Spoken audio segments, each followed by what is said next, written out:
No episódio anterior, conhecemos Perséfone, a mulher que desaparece dentro da relação, que aprende a ser pequena para ser amada, que pede o fio de volta a si mesma em pequenas concessões que se acumulam ao longo dos anos.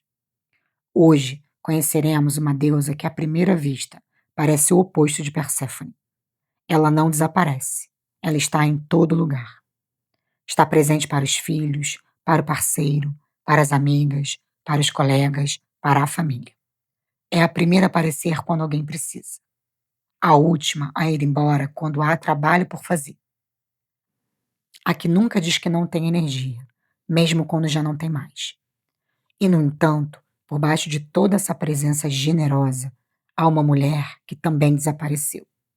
Não nos outros, mas de si mesma. Estamos falando aqui de Deméter. No mito grego, Deméter é a deusa da colheita e da fertilidade. Ela é a grande mãe, a que faz crescer o trigo, a que sustenta a vida, a que garante que a terra dê fruto. É também a mãe de Perséfone. E quando a filha é raptada por Hades, Deméter entra em um profundo luto. Deixa de cuidar da terra. As colheitas morrem. O inverno então se instala. O mundo inteiro sofre com as consequências da sua própria dor. Esse detalhe do mito é extraordinariamente revelador, porque mostra algo que a psicologia analítica confirma. Quando Deméter colapsa, tudo ao redor dela colapsa com ela. A mulher com Deméter predominante é tão central na vida de quem ama, tão essencial para o funcionamento do sistema familiar, profissional ou social em que ela está inserida, que quando ela para, tudo para com ela. E é exatamente por isso que ela raramente para. Porque aprendeu que parar tem um custo alto demais. A mulher como Deméter, predominante na sombra, é frequentemente a mais admirada do seu círculo, a mais confiável, a mais presente, a que dá conta de tudo. E é exatamente aí que está a sua armadilha. Porque dar conta de tudo se tornou a sua identidade. E quando a identidade de uma mulher está construída sobre o que ela faz pelos outros, sobre o quanto é necessária, sobre o quanto é indispensável, ela perde o acesso ao que é fora desse papel. Na vida concreta, Deméter na sombra se manifesta através de padrões muito específicos. E o primeiro deles é o cuidado compulsivo. Ela não consegue estar numa sala com alguém que sofre sem querer resolver. Não consegue ouvir um problema sem querer oferecer uma solução. Não consegue descansar enquanto há alguém que precisa de algo que ela pode dar ou fazer. O cuidado não é uma escolha, é uma compulsão. E compulsões esgotam. O segundo padrão é a dificuldade em receber. A mulher com Deméter predominante sabe dar extraordinariamente bem. Mas quando alguém quer cuidar dela, quando alguém oferece ajuda, atenção, suporte, há um desconforto genuíno. Uma sensação de que não merece. Ou de que se receber, vai ficar em dívida. O terceiro padrão é o ressentimento silencioso. Este é o padrão mais doloroso e o mais negado. Porque Deméter raramente admite que está ressentida. Ela própria acredita que dá de boa vontade, que não espera nada em troca, mas por debaixo de toda essa generosidade há uma conta que foi sendo aberta e que ninguém sabe que existe até o dia em que transborda. E aqui está o que é crucial perceber sobre este padrão.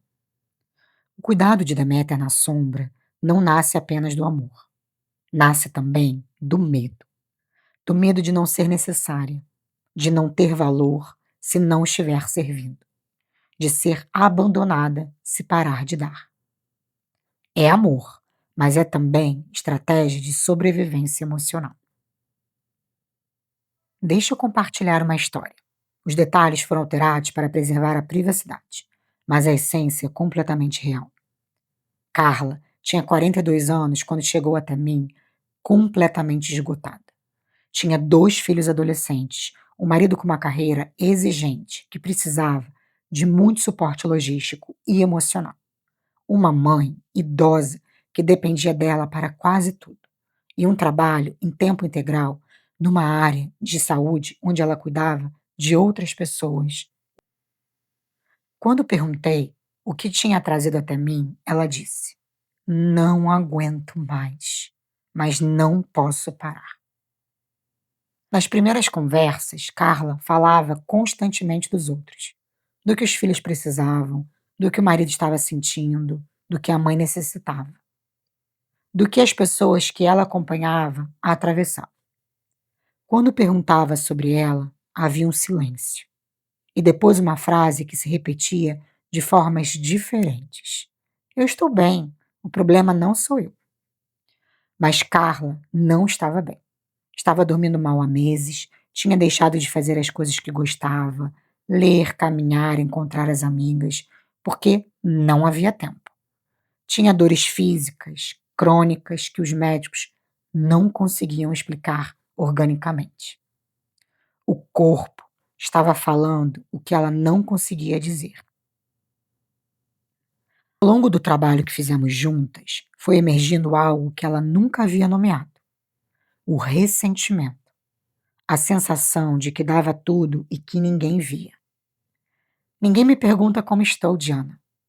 Só o que eu posso fazer por eles. E aqui estava a ferida de origem.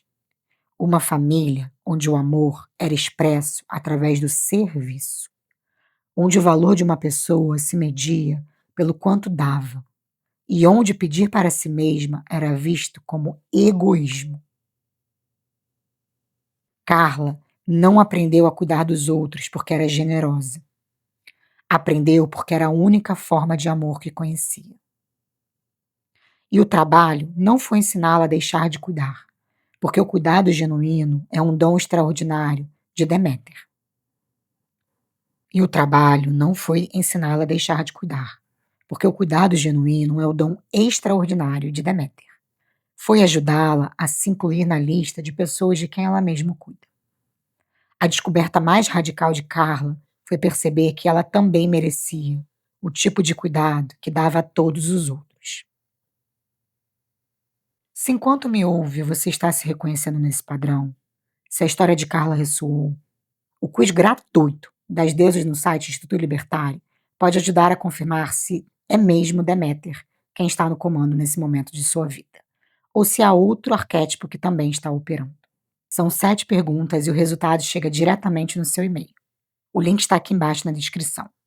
E se ainda não nos segue no Spotify, já estamos lá. Você pode ouvir enquanto faz as suas coisas, sem precisar estar na frente da tela. E agora voltamos ao caminho de integração para Deméter. Integrar Deméter não é deixar de cuidar. É aprender a cuidar de uma forma que não te destrua. É a perceber a diferença entre o cuidado que nasce da abundância, quando você cuida porque ama e tem algo genuinamente para dar, e o cuidado que nasce do vazio, quando você cuida porque precisa ser necessária para se sentir suficiente. O primeiro passo para Deméter não é aprender a dizer não aos outros, é aprender a dizer sim a si mesma. Porque aqui está a verdade que Deméter precisa ouvir e que raramente ouve. Você não pode dar de um poço vazio. O cuidado que nasce do esgotamento não nutre, contamina. A presença que vem do ressentimento não conecta, afasta. E a generosidade que nasce do medo de não ser amada, se parar, não é generosidade. É um contrato disfarçado de amor. A pergunta que deixo com você esta semana é: o que eu precisaria receber de mim mesma ou dos outros para me sentir nutrida? Não o que você deveria precisar, o que genuinamente precisa. E se não tiver resposta imediata, fica apenas com a pergunta. Ela vai trabalhar por baixo, no lugar certo. Hoje conhecemos Deméter, a grande mãe, a que sustenta tudo e que precisa aprender a ser sustentada também. Se você se reconheceu, se algo do que descrevemos ressoou de uma forma que não esperava, quero que saiba de uma coisa: cuidar dos outros não é o problema. O problema é quando você fica de fora da lista de pessoas que merecem esse cuidado. Se quiser aprofundar o trabalho com os arquétipos femininos, o e-book Como uma Deusa está disponível no link aqui embaixo na descrição. E se você se reconheceu em Deméter e sente que este padrão está te custando mais do que consegue administrar sozinha, a Sessão das Deusas é um espaço criado exatamente para isso. O encontro individual de 60 minutos comigo para mapear o seu arquétipo predominante, identificar a raiz do padrão e perceber qual é o próximo passo mais adequado para você. O link para marcar está aqui embaixo na descrição. Lembre-se, a sua história começa exatamente onde a repetição termina.